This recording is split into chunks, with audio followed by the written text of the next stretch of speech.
Pues lo tenemos que hacer virtual. Bueno, por algo será. Pero vamos a continuar nada más. Entonces vamos a hablar ahora de trastornos hemodinámicos, trastornos de los líquidos que tenemos nosotros en nuestro cuerpo. Entonces nosotros no podemos vivir sin líquidos. Es difícil sobrevivir si tomamos escasa agua, poca alimentación líquida. No importa qué tipo de líquido sea, pero debemos nosotros siempre estar viviendo, porque de lo contrario nos deshidratamos, tenemos la piel seca, no tendríamos pues distintas formas de tener las inflamaciones que corresponden ante una lesión. Entonces todo esto depende de la calidad de líquido que tengamos. Y quiero recordarles algo. A partir de aproximadamente 40, 50 años, nosotros ya dejamos que la sed no nos sea, no, o sea, tenemos muy poca sed, baja la sed. Por eso es que estaba yo siempre, y siempre recomiendo esto, cuando ustedes vean a sus padres, a sus abuelos, obsérvenlos si beben o no beben. Es importante que uno esté observando a sus parientes de edad avanzada para darnos cuenta si es que están bebiendo diferentes tipos de líquidos, no necesariamente agua. Puede ser un refresco, puede ser gaseosa, pero lamentablemente la gaseosa es perjudicial, pero a veces es necesario si es que no tuviéramos a la mano agua. Bueno, y todo eso pues va a normalizar el equilibrio de la cantidad de líquido que tenemos en el organismo, la cantidad de sangre, para poder nosotros tener una vida saludable. ¿Qué dice acá? Dice, la supervivencia de la célula depende de un aporte sanguíneo normal y por tanto, de que llegue sangre suficiente a través de un sistema circulatorio permeable. Permeable quiere decir de que pueden entrar o salir líquidos. Las células dependen también de un equilibrio hidroelectrolítico. Habíamos conversado en su momento de que toda lesión se sucede cuando hay un desequilibrio de todas las sustancias que nosotros podemos tener en el cuerpo humano. Las alteraciones del aporte sanguíneo o del equilibrio de los líquidos determinan algunos de los trastornos más frecuentes de la práctica médica. En condiciones normales, el líquido sale del intersticio desde el extremo arteriolar que está en equilibrio con el venular. Los linfáticos retiran una pequeña cantidad de lo que queda, del residuo, de lo que queda entre las células, de todo lo que nosotros podríamos observar si es que hubieran células inflamatorias o no. Todo lo que sobra en cuanto se refiere al metabolismo que nosotros podríamos tener, todo lo que es reserva que no nos va a producir absolutamente nada, es absorbido por los vasos linfáticos. Dentro de los trastornos de la hemodinámica tenemos edema, congestión y shock. Podríamos tener trastornos de la hemostasia, hemorragias y trombosis. Y por último, podríamos nosotros tener una parte de los trombos que pueden generar émbolos. El 90% de los émbolos provienen de la fractura de los trombos. O sea, es un pedazo de trombo. Luego tenemos trastornos hemodinámicos. Todo lo que se produce cuando hay un desequilibrio hídrico. Afectan a uno de los tres componentes principales del aparato cardiovascular.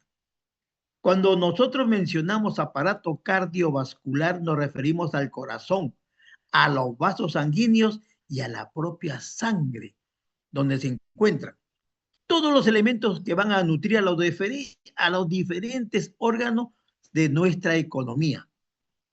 Ahí podríamos observar la cantidad de proteínas que puede estar en equilibrio o puede estar aumentada o disminuidas. Igualmente plaquetas. Los factores de coagulación que tienen mucho que ver en el taponamiento cuando nos vamos a producir heridas. La cantidad de eritrocitos y leucocitos, edemas y derrames. ¿Qué cosas son edemas y qué cosas son derrames? Estos trastornos se caracterizan por la acumulación de líquido en los tejidos. Y cuando se acumulan estos líquidos entre los tejidos se denomina edema. O en las cavidades corporales cambia de nombre. Ya no se llama edema, se llama derrame. El aumento de la presión hidrostática tiende a sacar agua de la sangre, de los vasos sanguíneos. Pero tiene que haber una presión hidrostática aumentada y una presión osmótica disminuida. Se pierde el equilibrio y comienza a salir líquido. Este líquido se va a acumular entre las células. La presión coloidosmótica es lo mismo que decir la presión osmótica o la presión oncótica. Esta presión, cuando se desequilibra o disminuye, va a producir salida de agua. O sea, se altera el equilibrio y permite una mayor salida de estos líquidos de los vasos sanguíneos. Los líquidos de edema y derrame, estos pueden ser inflamatorios o no. ¿Recuerdan ustedes cuando son inflamatorias, cómo se denomina? Cuando los líquidos son inflamatorios, tienen ¿Exudados, doctor? exudado. Muy bien. Martínez, ¿no? Sí, doctor. Ya, muy bien, Martínez. Entonces tenemos nosotros la presencia de exudado, pero hay diferentes tipos de exudado. Los líquidos de edema y derrame pueden ser inflamatorios o no. Dentro de estos están los exudados, ricos en proteínas. Se acumulan porque aumenta la permeabilidad vascular. Recuerde, en los exudados hay aumento de la permeabilidad vascular. En los trasudados no hay aumento de la permeabilidad vascular. ¿Ok? El edema asociado a la inflamación, o sea, un exudado, se localiza en unos o varios tejidos cuando ocurre sepsis, infección, que puede ser generalizado. En edemas y derrames no inflamatorios, donde no hay aumento de la permeabilidad vascular, que se denomina trasudado. Y aquí existen, pues, muy pocas proteínas. Frecuente en insuficiencias cardíacas, en insuficiencias hepáticas, en nefropatías y trastornos nutricionales graves. Aumento de la presión hidrostática, causada por trastornos que afectan el retorno venoso, o sea, la sangre no va a regresar al corazón en forma normal.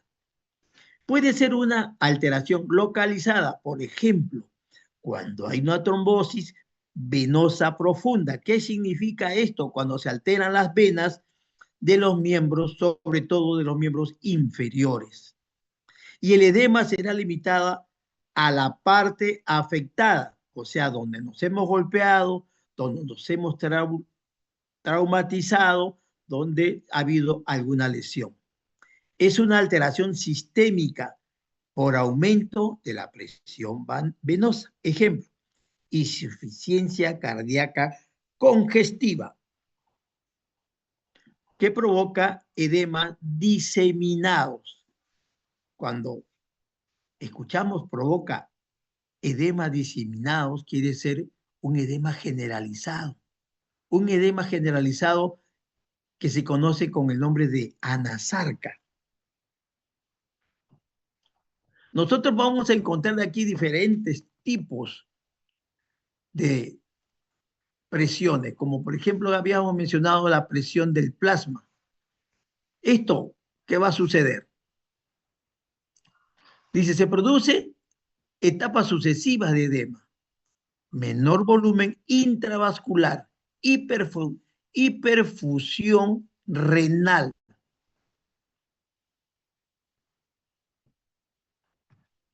hiperaldoterismo. Bueno, ¿a qué se refiere esto? Hiperfusión renal. Que la sangre, primero vamos a descifrar qué cosa es hiperfusión, ¿no? A ver, cuando la sangre fluye dentro de los vasos sanguíneos.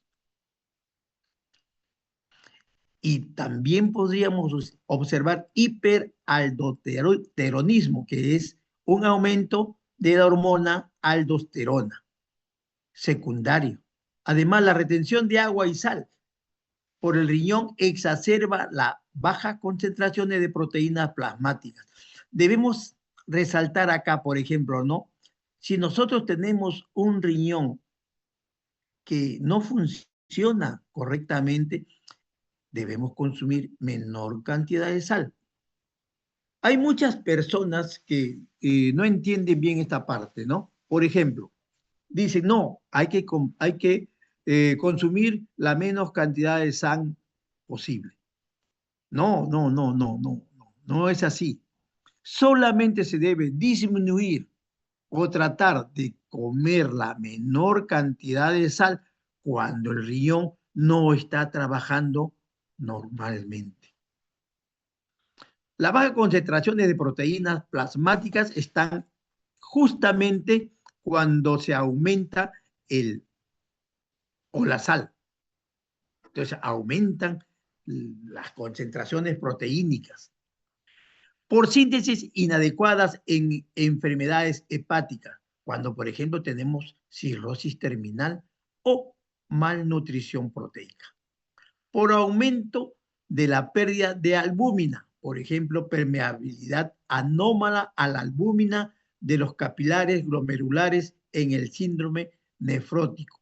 El riñón cumple una función muy importante y la albúmina también debe estar bien regulada. Nosotros tenemos que en algunas oportunidades vamos a observar retención de sodio y agua. Estos causan un aumento de la presión hidrostática al expandir el volumen de líquido dentro de los vasos sanguíneos y también disminuye la presión coloidosmótica vascular al diluir las proteínas plasmáticas. Por lo tanto, va a haber una salida mayor de líquidos de los vasos sanguíneos. Retención de sal se produce en trastornos renales, lo que les he mencionado anteriormente, en trastornos primarios y trastornos cardiovasculares que causan hipoperfusión renal, insuficiencia cardíaca congestiva. Vuelvo a repetir, perfusión renal es la sangre que pasa normalmente por los vasos sanguíneos. Hipoperfusión quiere decir de que la sangre va a disminuir su velocidad de sangre. Por ejemplo, esto se produce cuando tenemos insuficiencia cardíaca congestiva. Acá puede suceder también que se obstruyan los vasos linfáticos por diferentes motivos. Por ejemplo, por traumatismos, por la presencia de tejido fibroso, porque tenemos nosotros la presencia de células tumorales que se van a infiltrar a los vasos sanguíneos o a los vasos linfáticos y los pueden obstruir.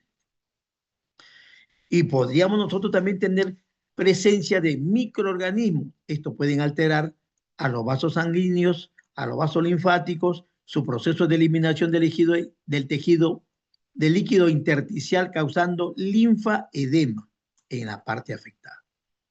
Se ve en parasitiasis, ¿no? Filariasis parasitaria, obstrucción por fibrosis, que causa edema masivo en genitales externos y extremidades inferiores, que se conoce con el nombre de elefantiasis. ¿Qué cosa es elefantiasis? Es cuando la piel cuelga. No creo que ustedes hayan visto en alguna oportunidad a personas que están sumamente obesas, que les cuelga la piel, sobre todo a nivel del estómago o de la cintura, algo parecido. No es lo mismo, es para que ustedes solamente se den una idea, al parecido con las orejas de los elefantes. El cáncer de mama puede causar edema importante en las extremidades inferiores porque se van a llenar de células cancerígenas o tumorales. Oye, ahora, ¿qué pasó? Ya. El edema procede del griego o idema, que significa hinchazón. Además de la hinchazón se puede apreciar porque al apretar fuerte con el dedo y soltar, el hundimiento permanece un tiempo.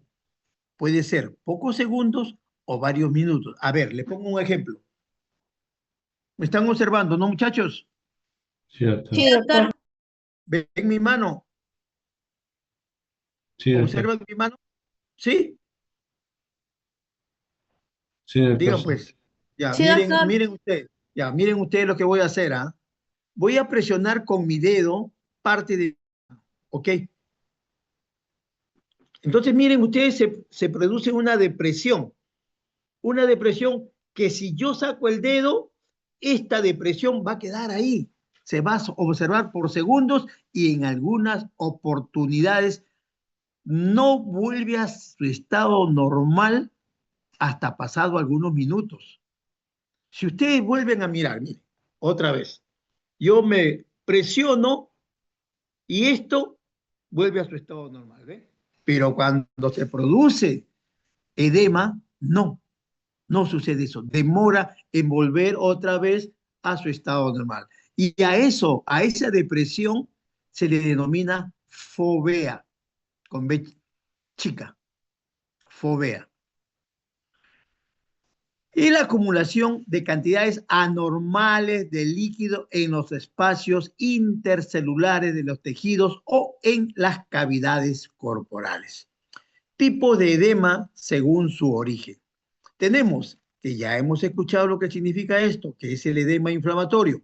Ya ustedes saben qué nombre tiene. Se debe a un aumento de la permeabilidad vascular, con aumento de la presión hidrostática intravascular. Y repetimos lo mismo, y disminución de la presión osmótica que sucede dentro de los vasos sanguíneos, lo que hace de que este cambio de presiones aumente la permeabilidad vascular y pueda hacer posible la salida de líquidos al exterior de los vasos sanguíneos, produciendo lo que se conoce con el nombre de edema. Y después tenemos el edema no inflamatorio. Ya ustedes saben cómo se llama el edema no inflamatorio.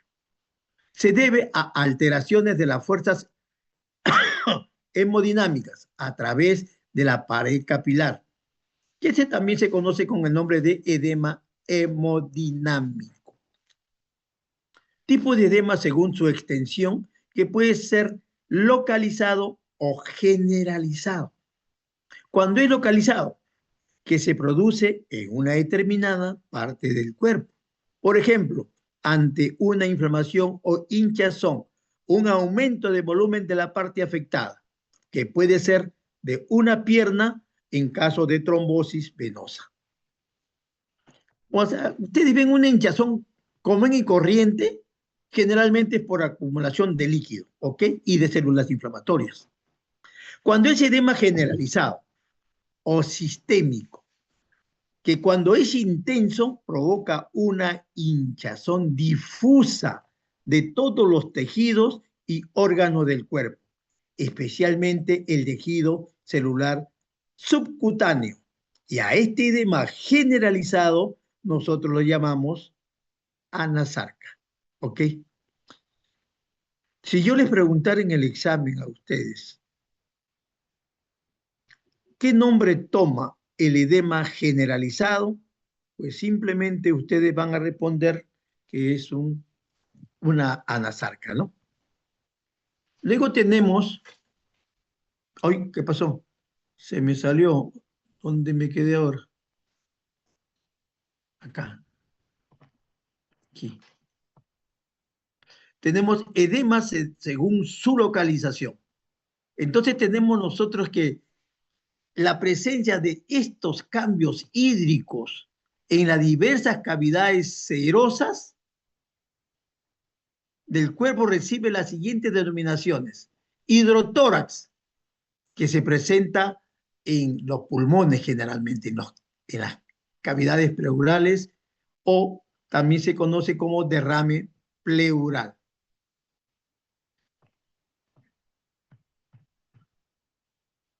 Hidropericardio o derrame pericárdico, acumulación de líquido en la cavidad pericárdica o hidroperitoneo, que también se le conoce con el nombre de ascitis, que es acúmulo de líquido en la cavidad peritoneal o en el abdomen.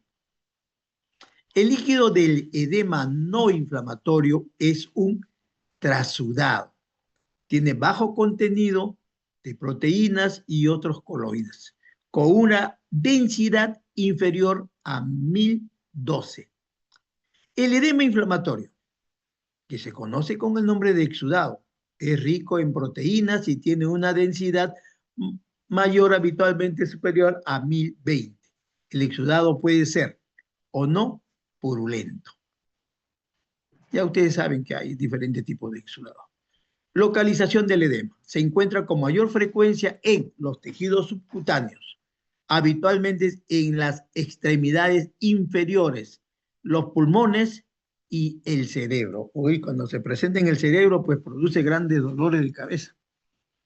El edema es mayor en las extremidades inferiores, pues están sometidas a mayores cambios de presiones como la hidrostática y la coloidesmótica. El edema producido por la disfunción renal y el síndrome nefrótico tiende a ser generalizado y más intenso que el de origen. Recuerden ustedes algo. Si ustedes observan a un paciente, que ya lo han visto anteriormente, que está totalmente hinchado, es porque los riñones generalmente no producen bien y les produce la hinchazón generalizada que se conoce con el nombre de anasarca.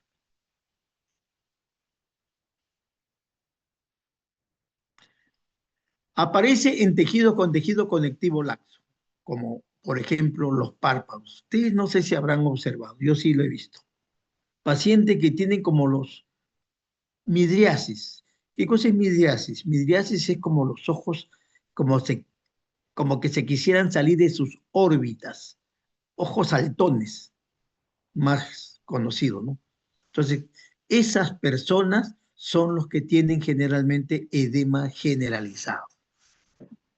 Se origina por presencia de proteínas en la orina y retención de sodio.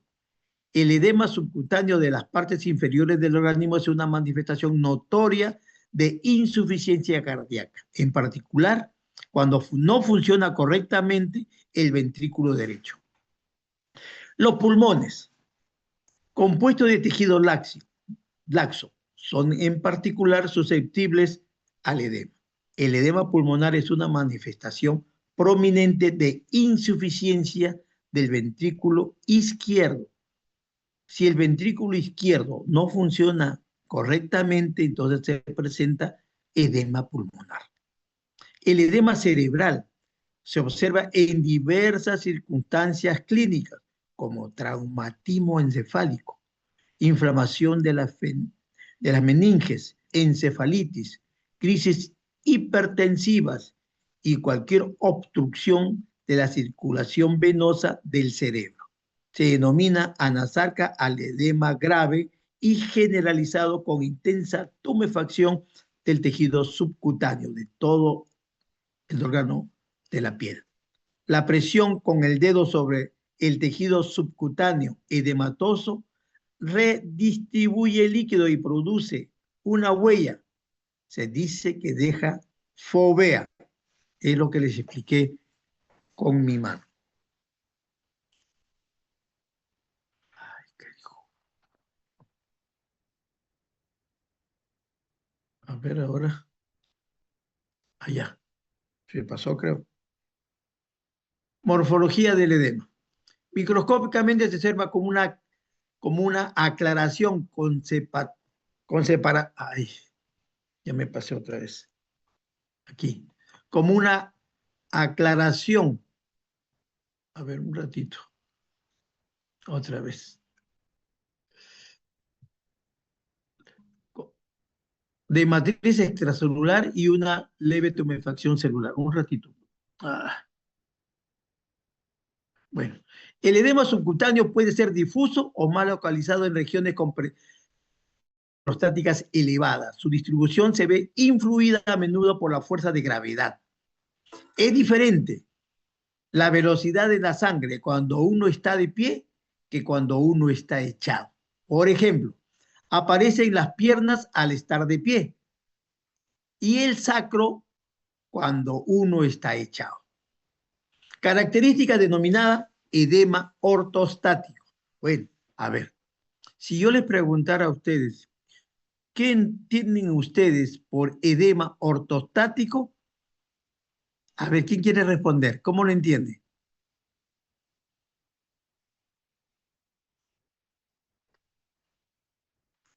¿Nadie? Está dado por la fuerza de gravedad si uno está echado o parado, ¿no? El edema secundario a disfunción renal tiende a aparecer inicialmente en partes que contienen tejido conjuntivo laxo, como por ejemplo los párpados. Ya les he explicado eso. En el edema de pulmón, los pulmones tienden a tener 2 o 3 veces su peso normal cuando está edematoso. Y si uno lo corta, aparece como si nosotros estuviéramos lavando ropa con ace. Esas burbujas son la contaminación con líquido y grasa. Mezcla de aire, edema y eritrocitos extravasados.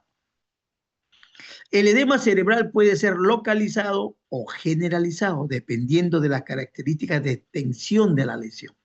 El encéfalo tumefacto muestra estrechamiento de los surcos y distensión de las circunvalaciones. Por eso es que produce dolor, porque aumenta la presión de los líquidos. Presionan a los... Oiga, ustedes saben que dentro del cerebro tenemos pues cantidades de fibras nerviosas, que si uno las presiona por cualquier elemento, en este caso líquido, pues van a producir tremendos dolores de cabeza. Los derrames trasudados son típicamente pobres en proteínas, transparentes y de color pajizo. Una extensión son los derrames peritoneales causados por bloqueo linfático, que se denomina derrame quiloso, que puede ser lechoso debido a la presencia de grasa absorbidas de intestino. Características clínicas. El edema subcutáneo es importante porque apunta a posibles enfermedades cardíacas subyacentes. No obstante, si es intenso, también puede alterar la cicatrización de las heridas y erradicación de infecciones. El edema de pulmón es observado más a menudo, un ratito,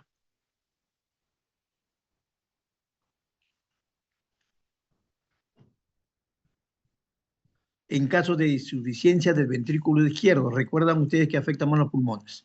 También aparece en la insuficiencia renal, el síndrome de dificultad respiratoria aguda y las inflamaciones o infecciones pulmonares. La presencia de edema en los espacios alveolares crea también un entorno favorable de las infecciones bacterianas. Debo recordarles algo. La presencia de edema en los espacios alveolares pueden producir sibilancia. ¿Qué cosa es sibilancia? Es cuando uno quiere hablar y sale como un silbido. Es porque los alvéolos pulmonares tienen cantidad de sangre. Por eso es que algunas personas producen este tipo de sibilancia, como si estuvieran silbando. Los derrames pleurales a menudo acompañan al edema de pulmón y comprometen aún más el intercambio gaseoso al comprimir el parénquima pulmonar subyacente. Ascitis se debe con más frecuencia a la hipertensión portal, o sea, de las venas, y son susceptibles de colonización bacteriana, infección, produciéndose infecciones graves y a veces mortales. El edema cerebral puede provocar la muerte. ¿Por qué? Si es intenso, el encéfalo protruye a través del agujero occipital o la irrigación del tronco del encéfalo resulta comprimida. Ambas situaciones pueden dañar los centros vulvares y causar la muerte del paciente.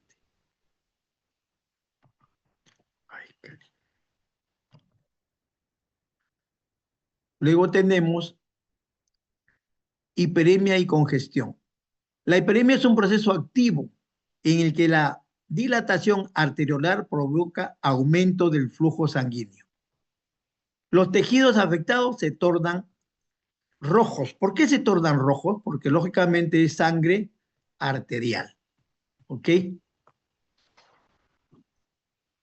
Acompañado de un aumento de temperatura y volumen, ya que hay más sangre de lo normal. Esto quiere decir cuando nosotros, por ejemplo, hacemos ejercicio, ¿no? Nos ponemos colorados y sudorosos.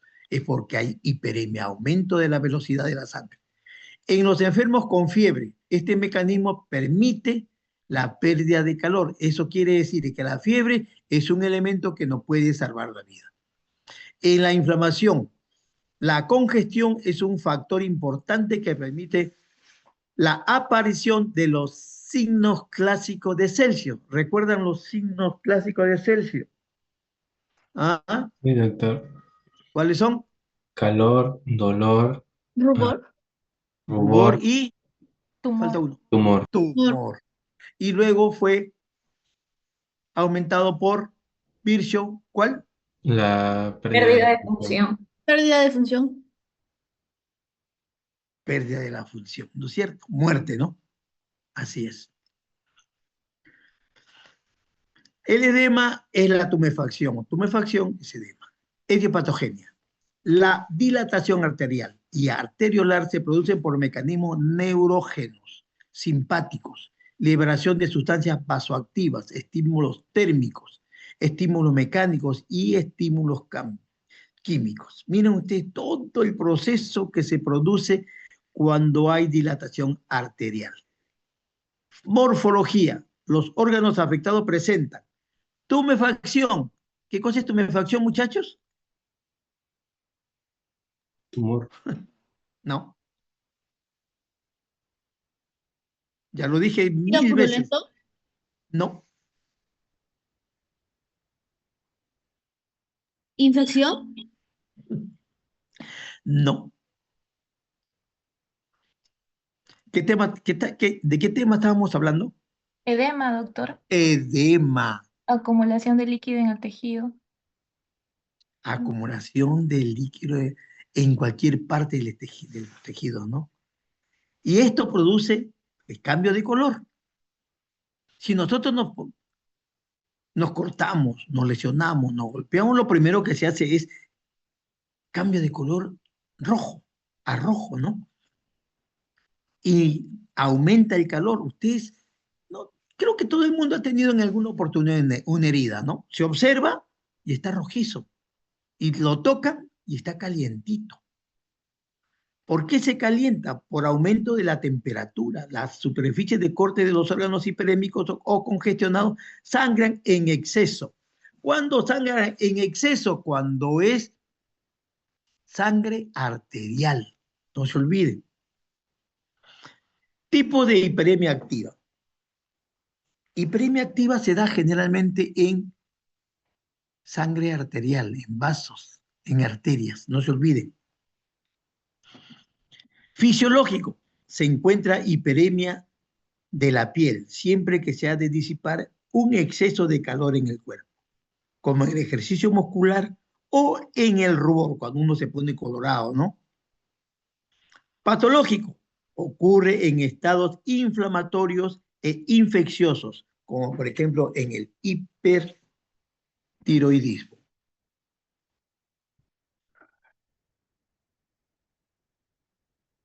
Ya. Entonces encontramos acá que hiperemia pasiva. A ver, ya bueno, mejor se... Etiopatogenia se produce una alteración del... A esto se refiere más a venas, no se olviden, ¿ah? La activa es en qué? Arterias. Arterias. Y la pasiva En venas. Venas. en venas. Más fácil no puede ser, ¿no? Con remanso de sangre, remanso significa que la velocidad de la sangre disminuye en la parte afectada por forma de presentación de la congestión. Dentro de la forma de presentación de la congestión, ¿dónde está? Acá está, de la congestión. Tenemos primero, fenómeno sistémico. Ocurre en la insuficiencia cardíaca congestiva, cuando tanto el ventrículo izquierdo como el ventrículo derecho están descompensados. Puede afectar solo al circuito pulmonar, cuando fracasa el ventrículo izquierdo, y puede afectar a todo el cuerpo, respetando los pulmones, en el fracaso del ventrículo derecho. Fenómeno localizado, cuando el retorno venoso de una extremidad está obstruido o cuando se afecta solo la circulación portal, como es el caso de la hipertensión portal. Secundaria a cirrosis hepática. En tumores, en cicatriz retráctil, la congestión de los capilares está estrechamente relacionada con el desarrollo de edema. Por tanto, congestión y edema con frecuencia aparecen juntos. En los congestivos pasivos crónicos puede encontrarse focos de necrosis, ya que esta congestión puede causar hipoxia e incluso anoxia en algunos territorios tisulares. ¿Qué significa esto, no? Que las venas generalmente carecen de oxígeno y se estancan en muchas partes del organismo. Miren, un ejemplo muy claro son las varices. Las varices se forman porque hay falta de elasticidad de estos vasos, de estas venas. Y como se estancan en alguna parte del organismo, entonces no van a poder oxigenar a la parte afectada. Al no haber oxígeno, las células que están alrededor de estos vasos, pues no se van a oxigenar. Y si no reciben el oxígeno, comienzan a morirse. Y si se mueren, se conoce con el nombre de necrosis. Morfología. La hiperemia pasiva condiciona a una coloración azulada rojiza. O sea, de rojo intenso comienzan a tornarse más oscuras cada vez por falta de oxigenación. Al remansarse, o sea, al perder velocidad o estancarse, esta sangre venosa. El tinte azul se acentúa cuando la congestión determina un aumento de la hemoglobina desoxigenada en la sangre. Y cuando se observa esta coloración azulada u oscura, se conoce con el nombre de cianosis. Mire, hay oportunidades en que felizmente que ahora existe esa radiografía que les toman a las mamás en estado de gestación. ¿Cómo se llama? Geografía. La ecografía. Entonces en la ecografía se puede observar cómo está el cordón umbilical, yendo al tema, ¿no? Y muchas veces, o bueno, en algunas oportunidades, este cordón umbilical se ha ubicado alrededor del cuello del feto y no los deja respirar normalmente. Por eso es que hay oportunidades en que salen niños azules. ¿Y por qué salen niños azules? Porque ha habido falta de oxigenación por estrangulación. Ejemplo, en este caso, el aumento del contenido sanguíneo intravascular se debe a un drenaje insuficiente de sangre venosa. Macroscópicamente, el órgano afectado muestra aumento de volumen, cianosis y disminución de la temperatura local. La hiperemia afecta a todos los órganos cuando hay insuficiencia cardíaca. Se trata de una hiperemia pasiva general, en la que cabe distinguir la que afecta a los órganos de la circulación mayor por insuficiencia cardíaca derecha y la que afecta a los pulmones por insuficiencia cardíaca izquierda. Cuando el impedimento del drenaje venoso está en una vena tributaria a las venas cavas, la hiperemia resultante se considera local. La hemorragia, ahora hablamos de extravasación sanguínea, salida de sangre por cortes, traumas, etc. La hemorragia es una condición que se refiere a la pérdida de sangre, salida de sangre del torrente circulatorio, la cual puede ser interna, cuando la sangre gotea desde los vasos sanguíneos en el interior del cuerpo. Rotura de vasos sanguíneos por muchos factores. Externa, por un orificio natural del cuerpo, como la vagina, la boca, el recto, a través de una ruptura de la piel. Clasificación, según el vaso afectado, hemorragia arterial. El sangrado procede, lógicamente, de una arteria rota. Es menos frecuente que la sangre venosa, pero más grave. La sangre es de color rojo brillante y suele salir a presión. Repito, si nosotros agarramos y nos cortamos una arteria, es mucho más peligroso que cortarnos una vena. Porque cuando nos cortamos una arteria, la sangre sale, pero como si estuviéramos nosotros regando con el dedo parcialmente tapando el orificio de esta o de la manguera, ¿no? Sale, pero bastante sangre. Y es muy complicado poder taponearlo. Bueno, esto lo vamos a explicar posteriormente. En saltos rítmicos que coinciden con el pulso cardíaco, es pulsátil. Si no se ejerce presión o cohíbe la hemorragia, la muerte puede sobrevenir en pocos minutos porque la sangre sale en cantidades. Hemorragia venosa. El sangrado procede de alguna vena lesionada. La sangre perdida es de color rojo oscuro, ya sabemos que por falta de oxigenación, y fluye lentamente y en forma continua. Pues la sangre es pobre en oxígeno y está de regreso al corazón. Y más lento. Hemorragia capilar, que es la más frecuente y la menos grave, pues los capilares sanguíneos son los más abundantes y los que menos presión de sangre tienen. La sangre fluye en sábana. La posibilidad de coagular y cerrar el paso es casi imposible. Tenemos la cardíaca, que es menos frecuente.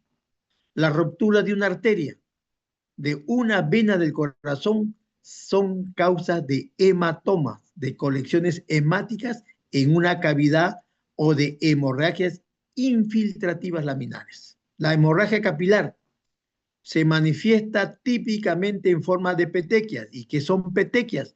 Son puntitos que se presentan en la piel, pero que tienen aproximadamente la forma de la cabeza de un alfiler. Son puntitos simplemente, puntitos que se presentan. Pero puede dar origen a pérdidas cuantiosas de sangre, porque son muchas, o a hemorragias laminares y a colecciones hemáticas mayores.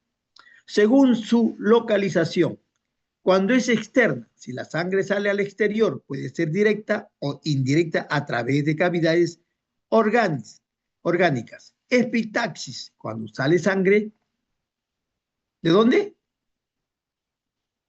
¿Están despiertos? ¿Qué cosa es epitaxis?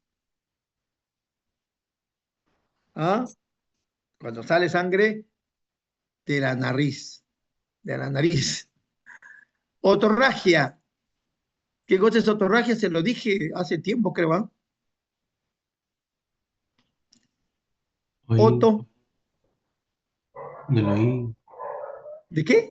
Del oído, doctor. Del oído, lógico. Otorragia, grado, por el. Melenas, ¿se acuerdan que esto también? ¿Qué cosa? Sangre en Sangre en las heces, doctor. Sangre en las heces. Que puede ser también sangrado interno, si se acumula en una cavidad o parénquima del organismo. Intracavitaria. Intraparénquima se produce dentro de los sólidos e intersticial entre las células, que se producen hematomas o hemosis. Morfología de las hemorragias. Cuando se produce extravasación de sangre, el tejido o la cavidad afectada aparece teñido de coloración rojiza o parda.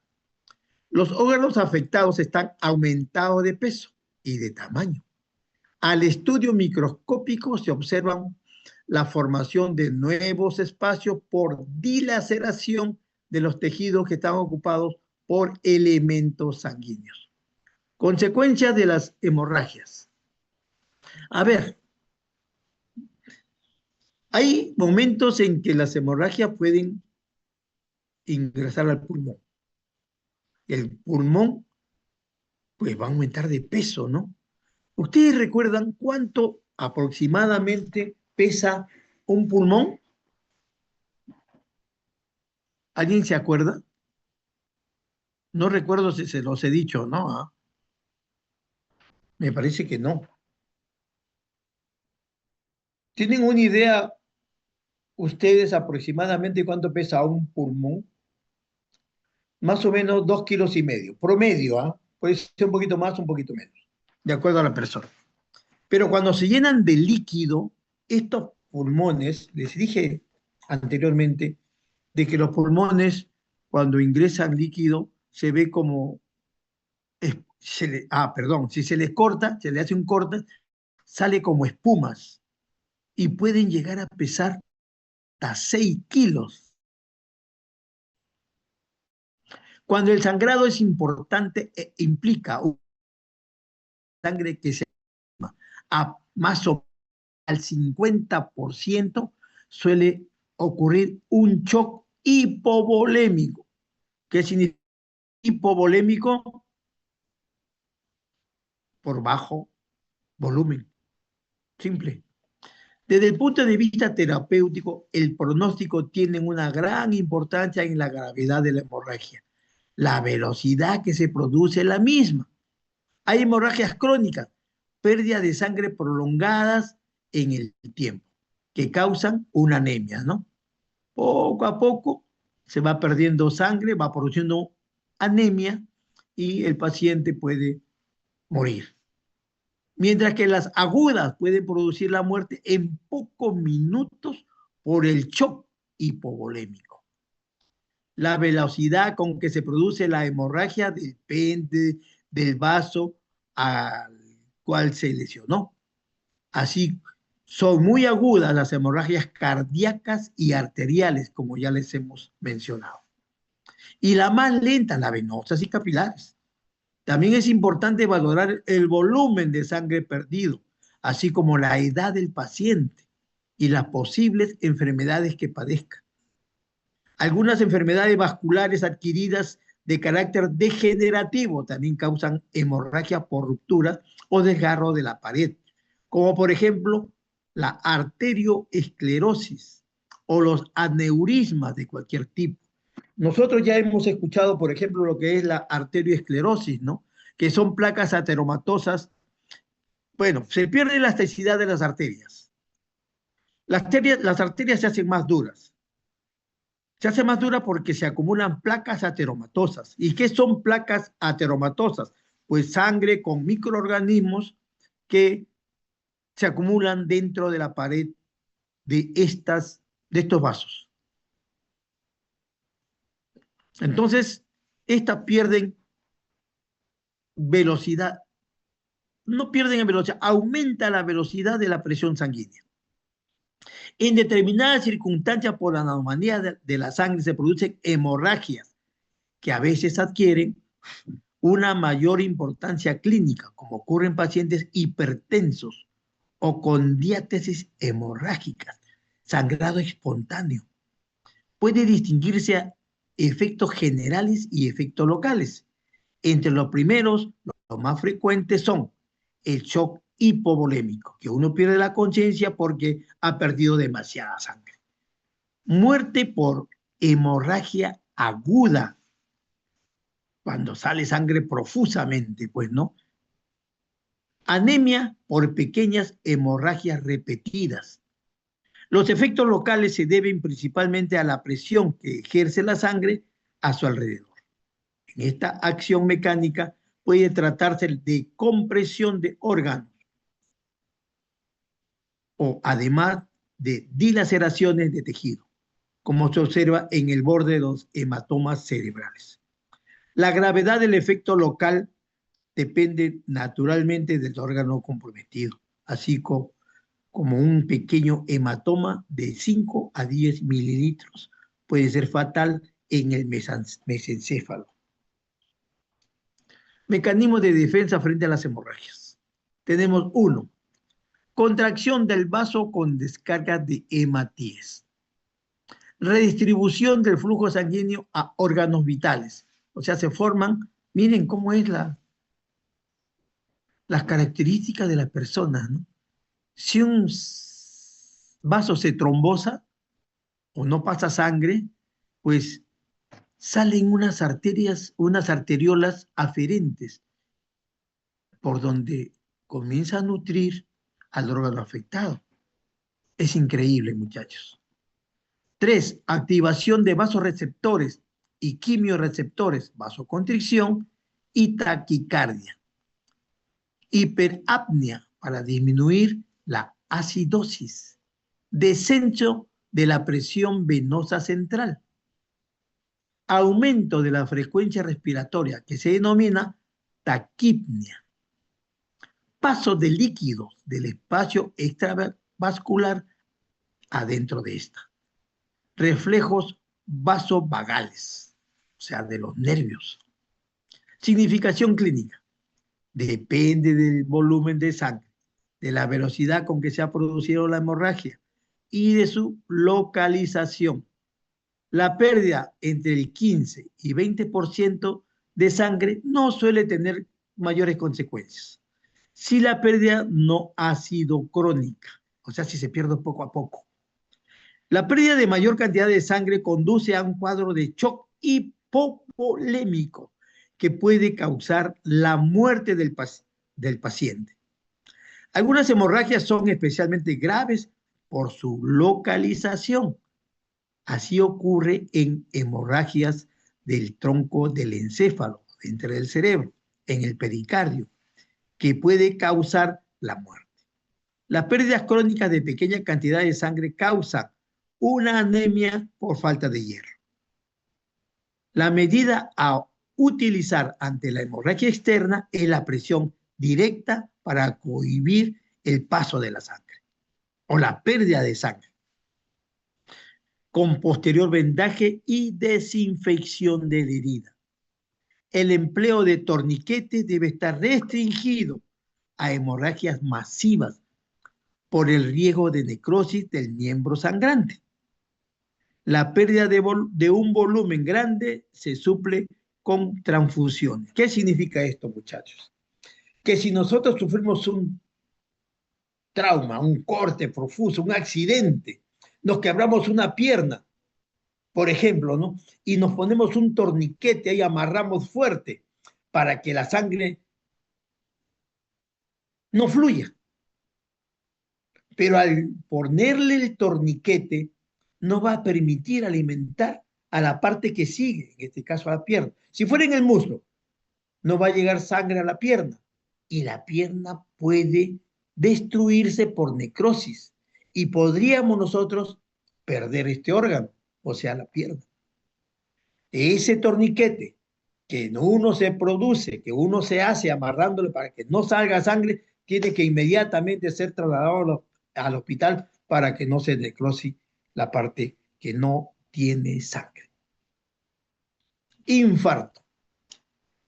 Es un área de necrosis isquémica, o sea, es muerte por falta de irrigación causada por la oclusión de la vascularización arterial o drenaje venoso. O sea, no hay alimentación, pues, simplemente muerte, pues. Si no hay sangrado que llegue a la parte que es contigua, pues se muere, se necrosa. Es causa frecuente e importante de enfermedad clínica. 40% de todas las muertes en Estados Unidos es causadas por enfermedades vasculares. En la mayoría de los infartos existe trombosis o embolia arterial. O sea, ¿qué significa trombosis? Que ha habido pues una coagulación de la sangre que va a circular a través del torrente sanguíneo. Y cuando este trombo se fractura, se divide, en muchas partes cambia de nombre y se llaman émbolos. En este caso, émbolos arteriales. Causas menos frecuentes del infarto son el vasoespasmo local, hemorragia en una placa ateromatosa o compresión extrínseca de los vasos, lo que hemos explicado anteriormente, ¿no? Morfología de los infartos. Los infartos se clasifican según su color y la presencia o ausencia de infección. Son rojos o hemorrágicos, o blancos o anémicos, y sépticos o estériles. Los infartos rojos se producen por oclusiones venosas en tejidos laxos y esponjosos, donde se acumula la sangre, en tejidos de circulación doble, felizmente, en tejidos previamente congestionados con drenaje venoso lento y cuando se restablece el flujo de una zona de oclusión arterial previa y que puede originar necrosis. Trombosis. Anomalías que causan trombosis. Ya hemos hablado nosotros de lesión endotelial, éstasis o flujo sanguíneo turbulento. Hipercoagulabilidad de la sangre, la denominada triada de Virchow. Cuando nosotros pues tenemos ese origen de las personas que pertenecen a nuestro albion genealógico y nos producen herencia de cualquier tipo de enfermedad, ¿no? En este caso serían enfermedades sanguíneas. La lesión endotelial provoca activación plaquetaria, lógicamente para formar el coágulo. Subyace a la formación de trombos en el corazón y la circulación arterial. Trombos ricos en plaquetas, cardíacos y arteriales. Adhesión y activación plaquetaria es requisito para la formación de trombos, situaciones de alteración. La activación o disfunción endotelial es el cambio de expresión génica del endotelio. Nosotros podemos ser muy sensibles a la ruptura del endotelio, por ende quedan a la intemperie o dentro de la célula la capa subendotelial que es protrombótica. Por otro, que resulta protrombótica, que desencadena formación de trombos. Ya le hemos explicado eso. Este cambio se puede producir gracias a lesiones físicas, organismos infecciosos, flujo sanguíneo anómalo, mediadores de la inflamación, alteraciones metabólicas, como lo que se presenta cuando hay aumento del colesterol y homocisteinemia, toxinas absorbidas del humo del tabaco y en la inflamación del endotelio. Miren ustedes, aquí tenemos nosotros un trombo, por ejemplo, ¿no? Lo que señalan las flechas es la parte que cubre al trombo o alrededor del trombo.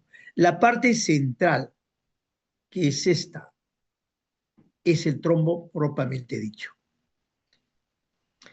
¿Qué dice acá? Dice, imagen de pequeño aumento de una arteria trombosada teñida para ver el tejido elástico que es el trombo. La luz original viene marcada, es ocupada por este trombo, la luz del vaso.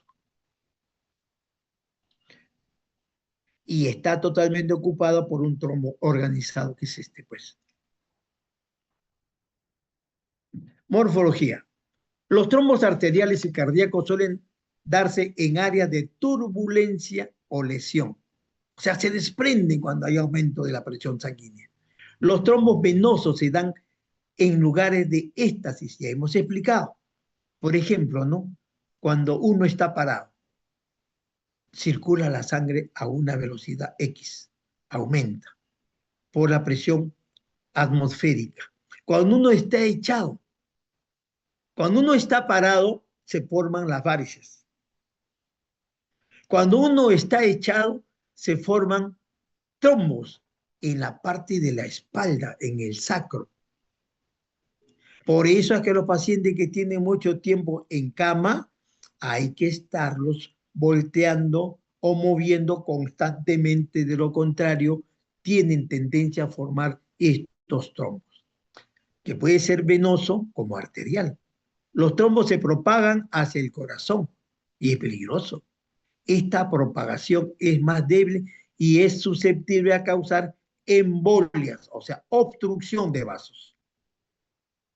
Líneas de sangre son depósitos claros de plaquetas y fibrina, alternando con capas más oscuras con numerosos eritrocitos se dan en sangre que fluya, por lo que diferencia los coágulos pre y post-morte.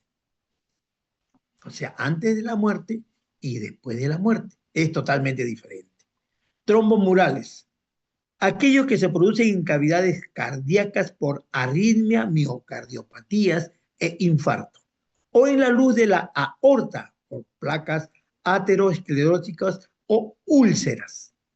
Trombos arteriales que pueden ser oclusivos, orden de frecuencia, arterias coronarias, cerebrales, femorales, formados por plaquetas, fibrina, eritrocitos y leucocitos degenerados. Trombosis venosa o flebotrombosis. Flebo es vena. Tienen más eritrocitos y relativamente pocas plaquetas. Trombos rojos o de éstasis, sangre estancada. Son firmes y unidas a la pared del vaso. Contienen líneas de sangre. Las venas de las piernas son generalmente las más afectadas en un aproximado del 90%.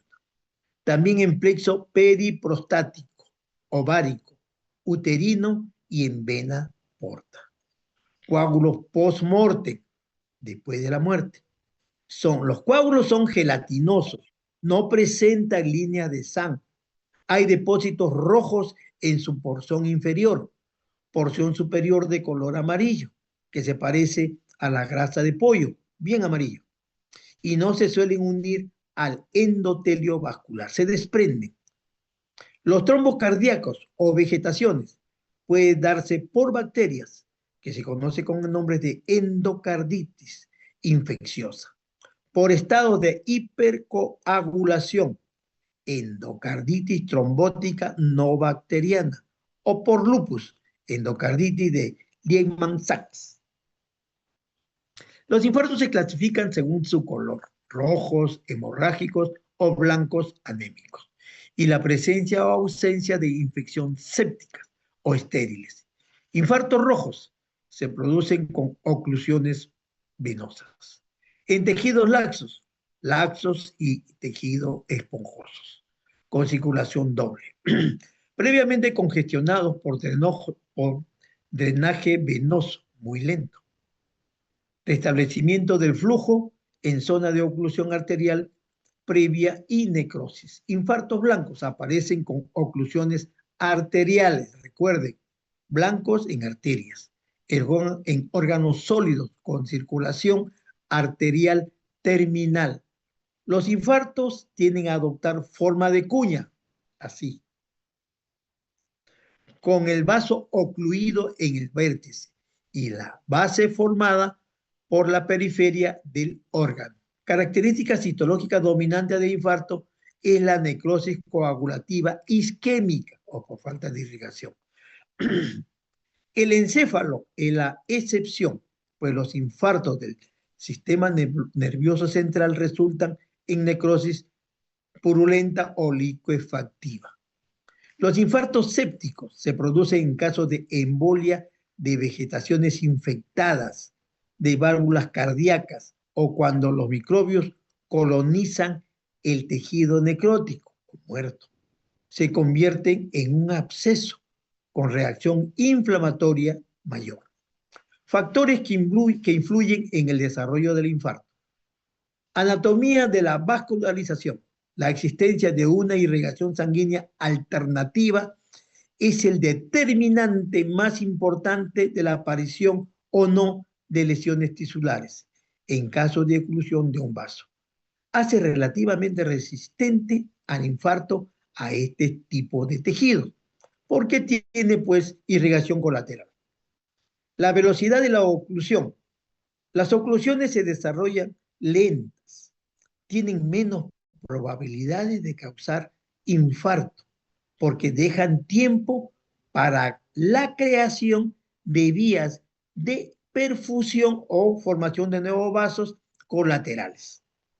Vulnerabilidad del tejido a la hipoxia. Tenemos las neuronas que pueden durar entre 3 y 4 minutos, los miocardiocitos entre los 20 y 30 minutos, fibroblastos muchas horas. Hipoxemia aumenta la probabilidad y la extensión del infarto. Miren ustedes, aquí tenemos diferentes tipos de oclusiones. Tipos poco frecuentes de émbolo. A. Émbolo de médula ósea. El émbolo está constituido por médula hematopoyética y células adiposas medulares, que son los espacios claros. O sea, los espacios claros es grasa, pues estos. ¿Ven? Estos son los espacios claros. Esa, que es grasa. El émbolo de líquido amniótico es cuando nace el bebé y se derrama pues este líquido, ¿no? Y pueden transformarse en émbolos. Dos pequeñas arteriolas pulmonares están llenas de remolinos laminados de células escamosas fetales. El pulmón circundante aparece edematoso y lleno de sangre, como estos, ¿no?